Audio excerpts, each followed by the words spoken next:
She's a governing board member of the South Coast Air Quality Management District.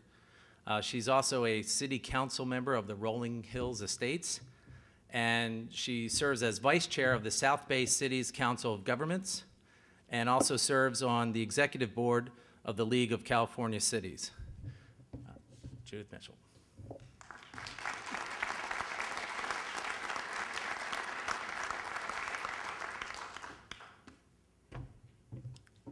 Good morning. I have to make a couple of corrections to the introduction. Currently, I'm the chair of the South Bay Cities Council of Governments, and I'm a former president of the League of California Cities, so I'm no longer on that executive board.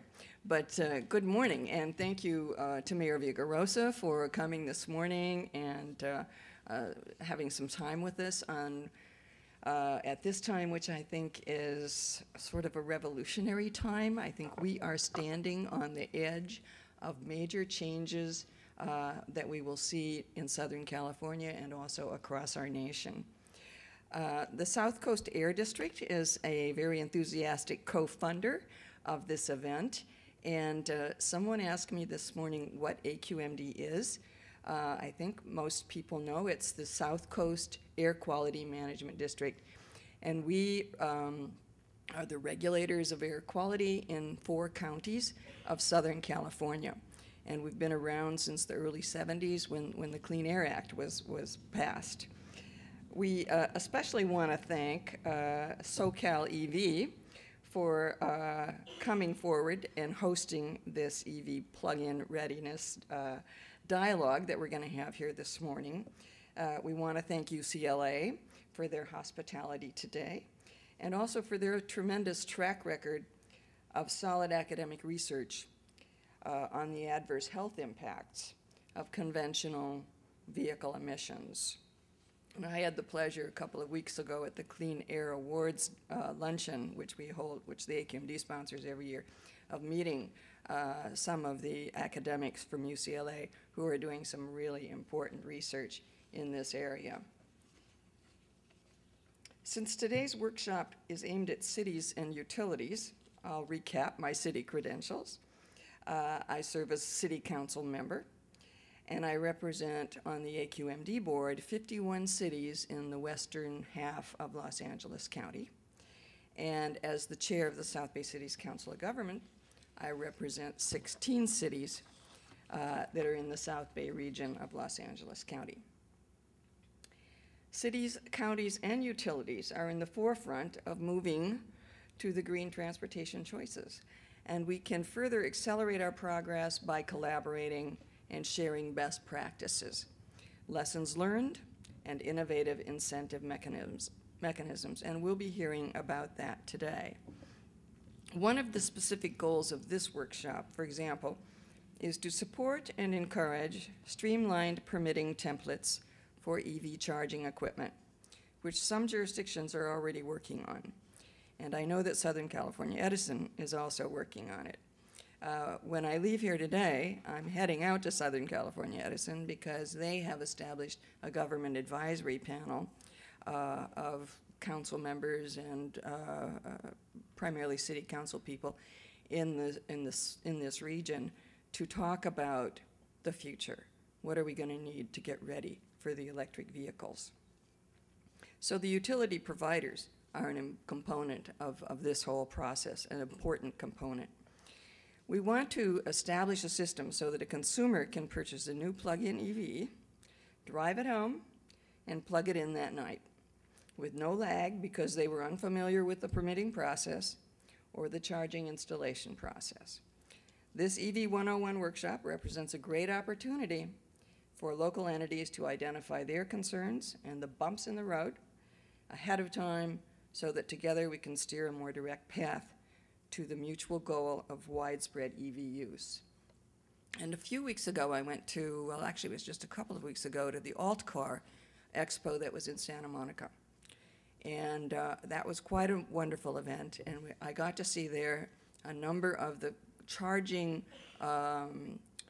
mechanisms that are going to be on the market that you buy for your home, and then your vehicle plugs into that special charging mechanism.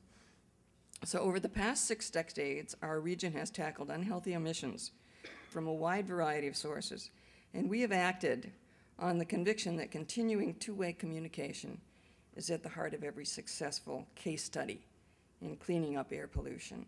So we welcome today's exchange of questions and answers about key EV perspectives. Together, we're going to be hearing from both veteran and up-and-coming leaders in the electric arena. The South Coast AQMD is responsible for achieving national air quality standards in a region of nearly 17 million residents. And although air quality has improved tremendously in our basin over the past 2 decades, as Mayor Vigarosa mentioned, our residents continue to experience continuous unhealthy levels of particulate matter and ozone. Specifically, our ambient levels of fine particulate are among the worst in the country, chiefly from transportation-related emissions.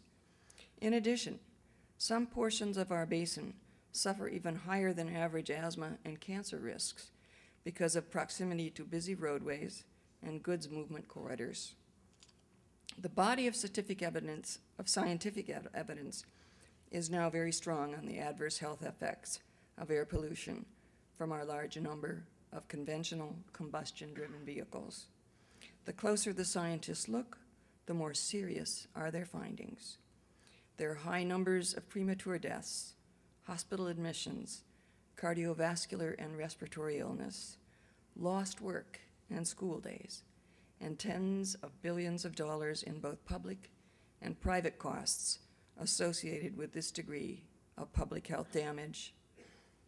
With regard to our region's efforts to meet healthful air standards, the EV stakes are high.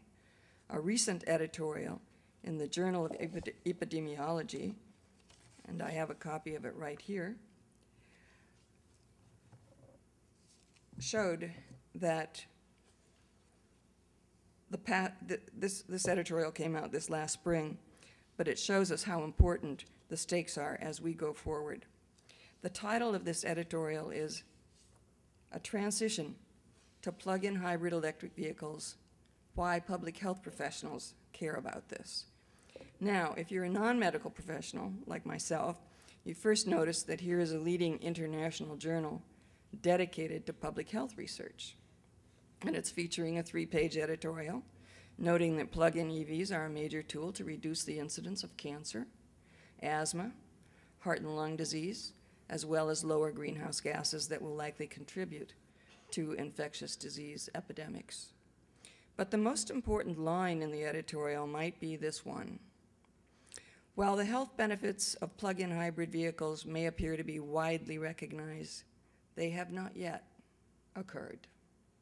In short, the editorial goes on, we should not presume that because plug-in EVs have numerous advantages, they will be automatically embraced by the marketplace.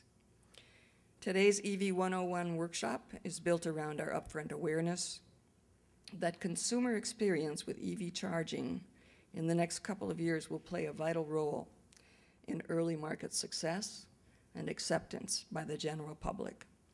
And so it is vital that we work together in robust efforts to inform stakeholders, drive down adoption costs, offer meaningful incentives, and overcome other barriers to succeed in this technology transformation.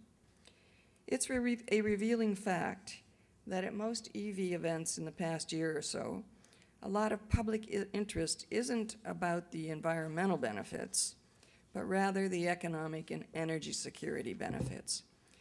And while those are important reasons to support EVs, the risk is that EV deployment could become a simple function of good or rough economic times, of up or down gas prices. And that pendulum has swung before to the detriment of our air quality. So we would like us all to remember that even at today's improved smog levels in Los Angeles, the adverse health impacts of traffic-related air pollutants remain unacceptably high, especially for children and seniors.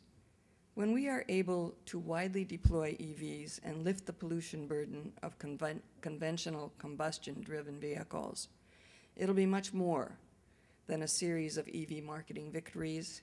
It will be a public health victory for every stakeholder who has played a part in achieving greener transportation choices for this region. So this morning, let's explore an EV pathway that can move us toward improved public health and away from fossil fuel dependence. Thank you for coming, for your interest in this exciting new frontier that we are crossing, and I'm going to turn it back to our MC this morning. Thank you.